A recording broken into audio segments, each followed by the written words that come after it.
নমস্কার, গুরু প্রণাম জানিয়ে আজকে আমি ভিডিও শুরু করছি। যেই টপিকের উপর আজকে আমি ভিডিও করছি সেটা হলো ধনু রাশির 2024 সাল কেমন যাবে।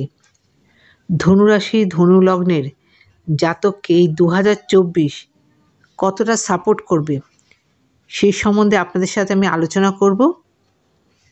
এখানে একটা কথা বলার আছে যে আমি যেই প্রেডিকশানটা করব সেটা একটা জেনারেল প্রেডিকশান।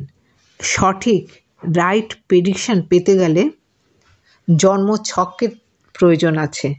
নিজস্ব জন্মছকে গ্রহদের পজিশান কেমন আছে এবং নক্ষত্রের পজিশান কেমন আছে সেটা দেখেই কিন্তু প্রকৃত বিচার করা যায়। আজকে আমি যেই প্রেডিকশান করব সেটা হলো একটা জেনারেল প্রেডিকশান ধনু রাশি এবং লগ্নের জন্য। আমরা যখন বার্ষিক ফল বিচার করি বা ইয়ারলি প্রেডিকশান করি তখন 4টে প্ল্যানেটকে 4টে গ্রহকে আমরা গুরুত্ব দিয়ে দেখে থাকি। সেটা বৃহস্পতি, শনি এবং রাহু, কেতু। তার কারণ এই যে গ্রহগুলো সেগুলো দীর্ঘমেয়াদী এক একটা ঘরে বা রাশিতে অনেক দিন যাবৎ অবস্থান করে থাকে, সেই জন্য এদের ইমপ্যাক্ট ভীষণ স্ট্রংলি থাকে। এবার ধনুরাশি নিয়ে বলবো। আপনাদের লগ্নপতি আছে আপনাদের পঞ্চমে, শুভ ঘরে আছে, শুভভাবে আছে। যেটা হলো মেইন সমস্যা সেটা হলো আপনাদের চতুর্থে রাহু রয়েছে। রাহুর মতো মায়াবী প্ল্যানেট রয়েছে মীন রাশির ঘরে। রাহু ভালো ফল দেয় না। আপনাদের ইনার মাইন্ড ভীষণ অস্থির থাকবে, চঞ্চল থাকবে। রাহু কোনো কাজকে হবে হবে করে হতে দেয় না। মনে হচ্ছে কাজটা হয়ে যাবে, 11th আওয়ারে গিয়ে কিন্তু সেই কাজ হতে চায় না।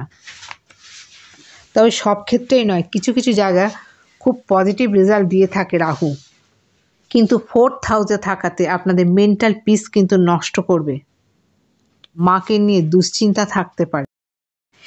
এডুকেশন সেক্টর, বেসিক যে এডুকেশন সেক্টর গ্র্যাজুয়েশন লেভেল পর্যন্ত এডুকেশনে কিন্তু হ্যাম্পার হতে পারে।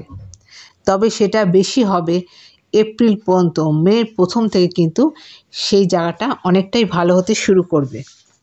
দ্বিতীয়পতি তৃতীয়পতি শনি তৃতীয় থাকাতে অনেক যোগাযোগ বৃদ্ধি পাবে। অনেক ধরনের যোগাযোগ কিন্তু আপনারা পাবেন এই 2024-এ, এবং আপনাদের মানসিক দৃঢ়তা বৃদ্ধি পাবে, মনের বল কনফিডেন্স লেভেল বৃদ্ধি পাবে। ছোট ভাই বোনের সাথে সম্পর্ক ভালো থাকবে, সুদৃঢ় হবে। সন্তানের জন্য এই 2024 ভালো থাকছে।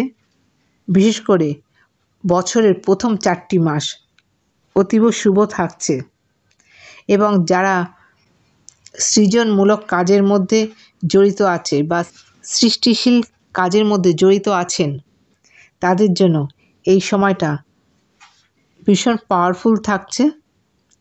যারা গ্ল্যামার ওয়ার্ল্ডে রয়েছেন তাদের জন্য ভালো থাকছে। যারা আইটি সেক্টরে রয়েছেন তাদের জন্য এই জায়গাটা এই 2024 পজিটিভ থাকছে।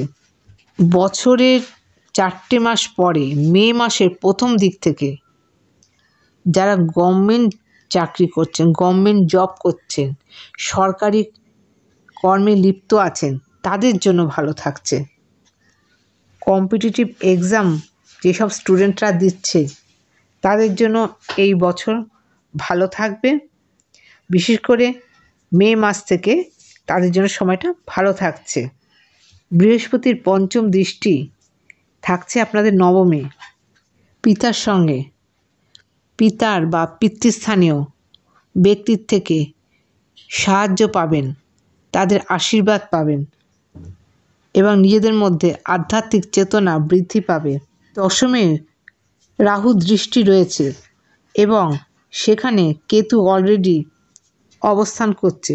সুতরাং আপনাদের দশমে কর্মের জায়গা বৃদ্ধি পাবে। সেটা বিশেষ করে প্রাইভেট সেক্টরে কর্মের জায়গা বৃদ্ধি পাবে এবং নেম ফেম স্ট্যাটাস বৃদ্ধি পাবে। বৃহস্পতির সপ্তম দৃষ্টি আপনাদের একাদশে পড়াতে যে কোনো কাজে হাত দেবেন সেখান থেকে একটা সফলতা পাবেন এবং বৃহস্পতির সহায়তায় অনেক বিপত্তির থেকে কিন্তু বেরিয়ে আসতে পারবেন বা অনেক ক্রিটিক্যাল পজিশন থেকে কিন্তু বেরিয়ে আসতে পারবেন। শনির দশম দৃষ্টি থাকছে আপনাদের দ্বাদশে। বিদেশ যাত্রার যোগ কিন্তু প্রবল হচ্ছে। এই 2024-এ আপনার বিদেশ যাত্রা কিন্তু ভীষণ স্মুথ থাকবে এবং সেখানে গিয়ে নিজেদের পজিশন কিন্তু হোল্ড করতে পারবেন এবং নেম ফেম স্ট্যাটাসও বৃদ্ধি পাবে।